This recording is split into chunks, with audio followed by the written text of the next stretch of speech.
Hi hello welcome to టీవీ24. నేను మీ హరీష్. పవన్ కళ్యాణ్ గారు రీసెంట్గా ఒక విషయంపై చాలా సీరియస్ అయినట్టుగా తెలుస్తుంది. మాంగనీసు మైనింగ్ తవ్వకాలపై విజయనగరంలో జరుగుతున్నటువంటి అక్రమాలపై పవన్ కళ్యాణ్ గారు స్పందించినట్టుగా తెలుస్తుంది. అధికారంలోకి వచ్చిన తర్వాత కూడా పవన్ కళ్యాణ్ గారు లాంటి వ్యక్తి అధికారంలో ఉండగా కూడా ఇలాంటి అక్రమ తవ్వకాలు మైనింగ్ యథేచ్ఛగా జరగటం అనేది నిజంగానే ఆలోచించవలసినటువంటి విషయం. సో దీని మీద మాట్లాడడానికి జనసేన పార్టీ అధికార ప్రతినిధి వివేక్ బాబు గారు మనతో పాటు అందుబాటులో ఉన్నారు. ఆయన అడిగి అసలు ఈ తవ్వకాల గురించి అసలు ఇవి ఎప్పటి నుంచి మొదలు పెట్టారు, అసలు ఎప్పుడు ఇవి అసలు ఏం జరుగుతుంది అనేది కూడా తెలుసుకునే ప్రయత్నించారు. సార్ నమస్తే. నమస్తే. ఈ మాంగనీస్ మైనింగ్ అనేది అసలు ఎక్కడుంది? విజయనగరం జిల్లాలో ఒక విలేజ్లో ఉంది అని చెప్తున్నారు. అసలు ఇది ఎప్పుడు స్టార్ట్ అయింది? ఇది ఇప్పుడు ఈ అధికారంలోకి వచ్చిన తర్వాత, కూటమి ప్రభుత్వం వచ్చిన తర్వాత స్టార్ట్ అయిందా, గతంలోనే ఉందా? అంటే మ్యాంగనీస్ అనేది ఇది చాలా కాస్ట్లీగా ఉండేటటువంటి ఖనిజం. ఓకే. సో దాని మీద మొదటి నుంచి కూడా తవ్వకాలు కానీ, దోపిడీ కానీ, అక్రమ రవాణా కానీ, ఓకే, ఇది ప్రభుత్వాలు మారుతున్నాయి కానీ వ్యక్తులు చేతలు అంటే ఇది ఒక మాఫియాలా పనిచేస్తుంది. మైనింగ్ అనేది గని లాంటిది కదా. మైనింగ్ అనేది ఒక గని, ఆ గనిలో తవ్వుకున్నంత. సో వీళ్ళందరూ సిండికేట్ గా ఏర్పడతారు. ఎప్పుడు ఈ పార్టీలు మారినా, అధికారం మారినప్పుడల్లా ఆ వ్యక్తి చేతుల నుంచి ఈ వ్యక్తి వస్తాడు పేరుకి, ఆ టీం అలాగే ఉంటుంది, వెళ్ళే షేర్స్ అలాగే ఉంటాయి, ఎవరి వాటాలు వాళ్ళకి ఇచ్చేయాలి. సో ఇది ఒక దందా అనమాట. సో మొదటి నుంచి ఇలాంటి సహజ సిద్ధమైన న్యాచురల్ రిసోర్సెస్ మీద మొదటి నుంచి కళ్యాణ్ గారు ప్రకృతిని అలాగే పర్యావరణ విధ్వంసాన్ని అనే మూల సిద్ధాంతాల్లో ఒకటిగా మనం మాట్లాడుకుంటుంటాం కాబట్టి మేము తరచూ పార్టీలో. సో ఆయనకు ఆ సిద్ధాంతాలకు వ్యతిరేకంగా జరుగుతున్నప్పుడు ఎప్పుడు ఏ విషయాన్ని నోటీసులోకి వచ్చినా వెంటనే దాని మీద ఇమీడియట్గా, లైక్ లాస్ట్ టైం ప్రకాశం జిల్లాలో జరిగింది, చిత్తూరు జిల్లాకు సంబంధించి. సో అలాంటి వ్యక్తులు, అలాంటి ఫిర్యాదులు ఏదైనా వచ్చినప్పుడు ఇమీడియట్గా వాటి మీద చర్యలు తీసుకోవాలి, నాకు వెంటనే నివేదిక కావాలని కలెక్టర్ గారిని ఆదేశించడం జరుగుతూనే ఉంది.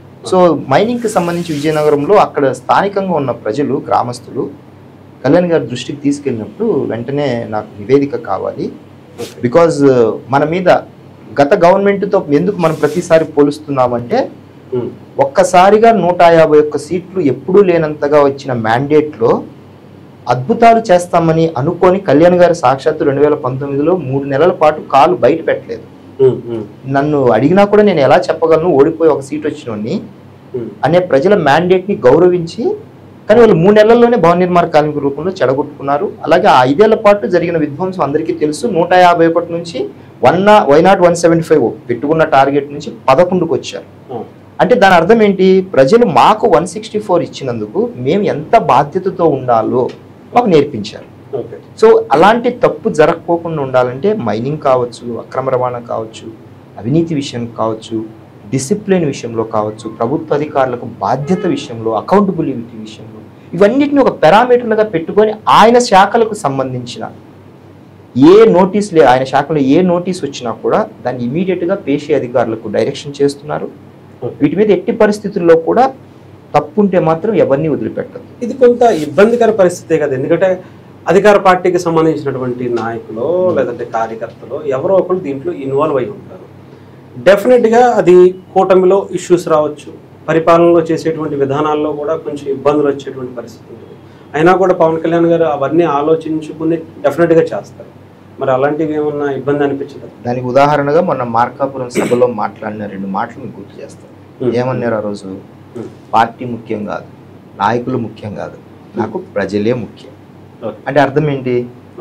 సో పీపుల్ మ్యాండేట్ ఇచ్చినప్పుడు పీపుల్కి సంబంధించిన ఏ విషయాన్ని కూడా నేను నెగ్లెక్ట్ చేయను, దానికి ఎట్టి పరిస్థితుల్లో ఎవరిని స్పేర్ చేయను అనే సంకేతాన్ని ఇచ్చారు. సో కంటిన్యూటీలో కూటమి గవర్నమెంట్లో ఉన్న వ్యక్తులకి ఒక సందేశాన్ని ఇచ్చారు. అలాగే ప్రభుత్వంలో ఉన్న మిగతా 2 పార్టీలకు కూడా, ఆ నాయకత్వానికి కూడా ఇలాంటి పొరపాటు జరగకుండా చూసుకోవాలి. ఒకవేళ జరిగితే వాళ్ళకు మనకు తేడా ఏంటనేది క్వశ్చన్ మళ్ళీ వచ్చేస్తుంది. సో ఆ క్వశ్చన్ రాకూడదు, అట్లీస్ట్ ప్రజల మనసులోకి రాకూడదు మొదటగా.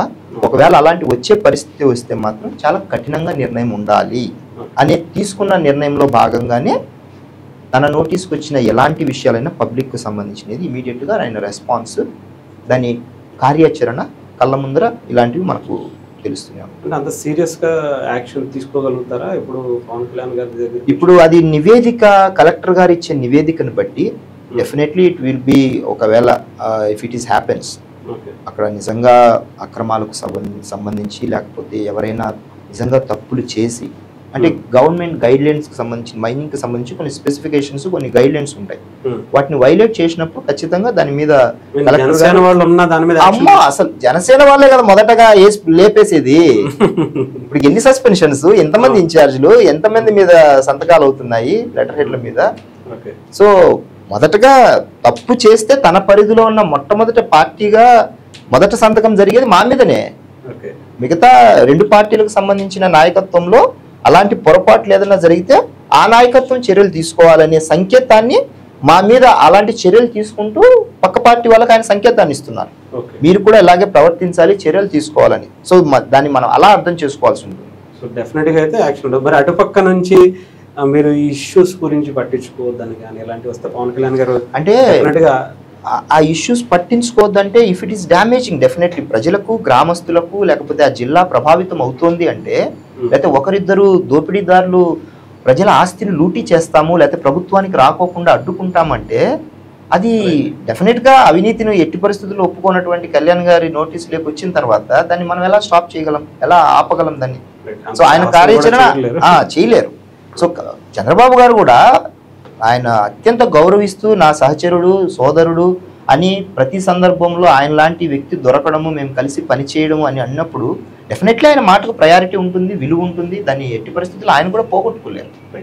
ఇంకొకటి మనకి మానవ అక్రమ రవాణా అని చెప్పేసి పవన్ కళ్యాణ్ గారికి కొంతమంది మహిళలు ఆయనకి లెటర్ ఇవ్వడం జరిగింది.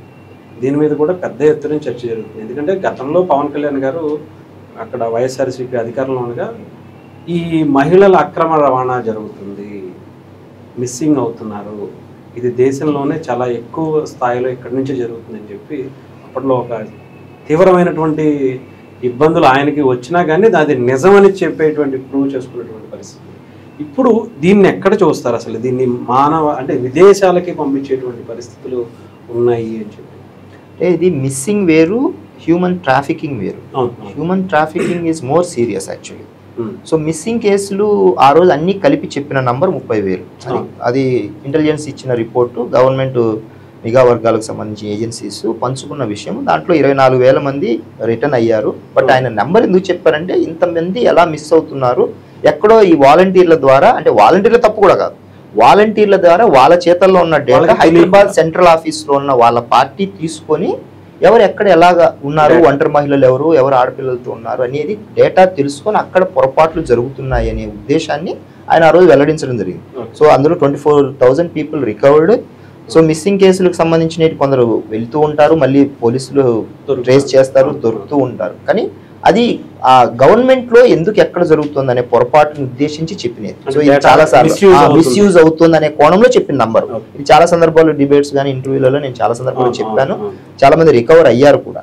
బట్ ఇలాంటి single identified if it is human trafficking, so దాన్ని చాలా సీరియస్ గా తీసుకోవాల్సిన విషయం. సో అది హ్యూమన్ ట్రాఫికింగ్ అని విచారణలో తేలితే డెఫినెట్ గా దాన్ని రప్పించి, ఇంతకుముందు కూడా కాశ్మీర్కి సంబంధించి ఒక యువతిని కాపాడడం, బాలికను కాపాడడం తీసుకురావడం కూడా జరిగింది. సో గవర్నమెంట్కు సంబంధించి ఇలాంటి నోటీసులకు వచ్చిన ప్రతి కేసుని కూడా చాలా సీరియస్గా ఉంటుంది.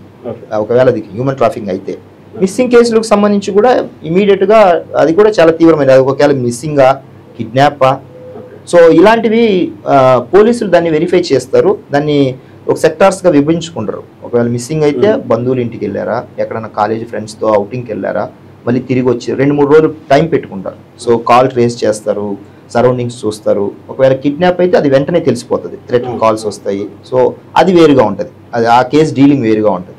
సో వేరస్ కమ్ టు ట్రాఫికింగ్కి వచ్చేసరికి టోటల్గా ఇది చాలా సీరియస్ విషయం. సో ఇది విచారణలో ఉంది, త్వరలో దాని మీద ట్రేస్ చేస్తారని భావిస్తున్నాను. అంటే ఇది పవన్ కళ్యాణ్ గారు లాంటి వ్యక్తి ముఖ్యంగా ఆయన డిప్యూటీ సీఎంగా ఉన్న తర్వాత, అది కూడా మహిళల గురించి మాట్లాడిన తర్వాత, గతంలో మీరు ఇలా మాట్లాడారు, ఇప్పుడు మీరు అధికారంలో ఉండగానే ఇలా జరుగుతుంది, సో మీరు ఏం యాక్షన్ తీసుకుంటున్నారు, ఎంతవరకు అవుతుంది, ఇవి ఎక్కువగా క్వశ్చన్స్ రైజ్ చేస్తాం. అంటే మేము గత గవర్నమెంట్కు సంబంధించిన ఆ రోల్ ఆఫ్ యాక్టివిటీ, ఆ స్పీడ్నెస్ అండ్ రియాక్షన్ ఎట్లా ఎక్స్పెక్ట్ చేస్తున్నాము, గవర్నమెంట్ నేటి కోర్టు గవర్నమెంట్కి సంబంధించిన ఈ గవర్నమెంట్ ఎలా రియాక్ట్ అవుతుంది అనే దాని మీదనే మేము మాట్లాడుతుంటాం ప్రతి సందర్భంలో కూడా. బాధితులకు ఒకసారి బాధలో ఉన్నప్పుడు గత గవర్నమెంట్లో మాట్లాడిన మంత్రులు మాట్లాడిన విధానం, రేపైన వాళ్ళ గురించి చులకనగా తల్లిదండ్రులు చూసుకోవాలి, 1-2 రేపులకే బాధపడిపోతారా అంటే, బాధలో ఉన్న వ్యక్తులు అత్యంత దుర్మార్గమైన ఆ మాట మనము అనేది రేపు విక్టిమ్స్ గురించి మనం మాట్లాడేటప్పుడు అదొక దుర్మార్గమైన చర్య, నీచమైన చర్య, సమాజంలో తలెత్తుకోలేటువంటి ఘటన కుటుంబాలు మానసికంగా శారీరకంగా. మరి అలాంటి బాధితుల పక్కన మనం మాట్లాడేటప్పుడు ఎంత ఒళ్ళు జాగ్రత్త పెట్టుకొని మాట్లాడాలి. ఇప్పుడు వేరేజ్ మన గవర్నమెంట్లో, కూటమి గవర్నమెంట్లోకి వచ్చిన తర్వాత ప్రజలకు మనం ఇస్తున్న భరోసా ఏంటి, మంత్రులు అవుతున్న రియాక్షన్ ఏంటి, పోలీసులు ఎలా స్పందిస్తున్నారు, ఈ 3 బేరీజ్ వేసుకోమని చెప్తున్నాం. వెంటనే స్పాట్కు స్థానికంగా ఉన్న ఎస్పీ గారు, స్థానికంగా ఉన్న ఇన్ఛార్జ్ మంత్రి గారు వెళ్ళాలి, బాధితుల పక్కన నిలబడాలి, ఆ కేసు ఏమైంది, నిందితులను పట్టుకుని వెంటనే బిహైండ్ ద బార్స్ 24 అవర్స్లో పెట్టే ఆలోచన ఈ గత సంవత్సరం నుంచి ఇమ్మీడియట్గా జరుగుతుంది, ఇర్రెస్పెక్టివ్ ఆఫ్ పార్టీస్. మళ్ళీ ఇక్కడ గమనించాలి, గత గవర్నమెంట్లో కనీస స్వాంతన బాధితులకు అండగా ఉండకపోగా ఇలా లోకువైన మాటలు మాట్లాడారు. అంటే ఇప్పుడు ఇలాంటి ఇన్సిడెంట్స్ ఎలా జరుగుతాయంటే, కొందరు నమ్మించి తీసుకెళ్తారు, మేము ఉద్యోగం ఇస్తామనో ఇంకోటి, వాటిని మనం ఎలా ఆపగలము. ఇప్పుడు మన ఇద్దరి మధ్య గొడవ జరుగుతుంది, సడన్గా నువ్వు ఏదో గోడ కేసు కొట్టడమో లేకపోతే దగ్గరలోనే ఏదో ఒక ఆయుధంతో కొట్టడమో చేస్తావు, దాన్ని ఏ గవర్నమెంట్ ఆపలేదు. బట్ ద రియాక్షన్ నిన్ను వెంటనే పట్టుకోవాలి, అది గవర్నమెంట్ చేయాల్సిన పని. అక్కడ గత గవర్నమెంట్లో అది నెగ్లెక్ట్గా ఉన్నది, పట్టుకునే విషయంలో, బాధితులకు న్యాయం చేసే విషయంలో. అది మేము కంపేర్ చేయమంటున్నాం. దోషుల విషయంలో కావచ్చు, ఈ జరుగుతున్నటువంటి నేరాల విషయంలో కట్టడి చేసే విషయంలో, నేరస్తుడిని వెంటనే ఎఫ్ఐఆర్ కట్టి ఛార్జ్షీట్ వేసే విషయంలో, న్యాయస్థానం ఎక్కించే విషయంలో తేడా గమనించాలి అంటున్నాను. సో వాళ్ళకు బాధితులకు న్యాయం జరిగే క్రమంలోనే జరుగుతోంది, త్వరలో కూడా వాళ్ళని ఐడెంటిఫై చేస్తారు. Thank you.